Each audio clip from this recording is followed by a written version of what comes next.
Naiwang nakasaksak na cellphone charger ang tinitingnang sanhi ng sunog sa isang barangay sa Cebu City. 4 ang nasugatan sa sunog sa 10 bahay. Makibalita tayo kay Chona Carrion ng GMA Cebu. Pagtawag mo ba, Eloy! Tawag lang, bumbero! Tuwig!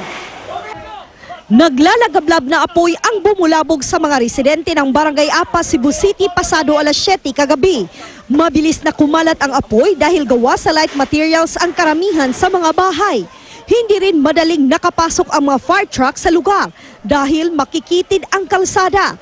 Kaya pinagdugtong-dugtong nila ang 20 hose para makapagbuga ng tubig sa mga nasusunog na bahay sa looban. Naa siya sa bungtod niya ang dan gagmay niya ang atong host to ang atong ubang partner to sa may GMA, so nagbinya sila mga 20 kalent una maabot niya ri. Nakontrol ang sunog sa loob ng 15 minuto matapos itong isa ilalim sa first alarm.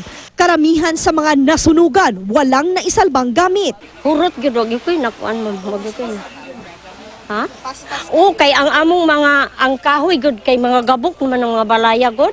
Mana ang kalayo dali ra gyud hing. Sa investigasyon ng Bureau of Fire Protection, naiwang naka-unplug na cellphone charger sa isang bahay ang sinasabing sanhi ng sunog.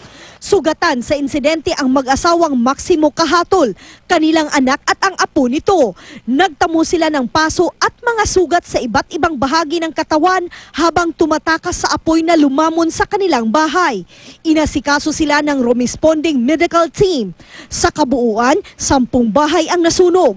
Tinatayang aabot sa 120,000 pesos ang kabuang halaga ng napinsalang ari-arian. Chona Carrion, Nagbabalita, Pilipinas.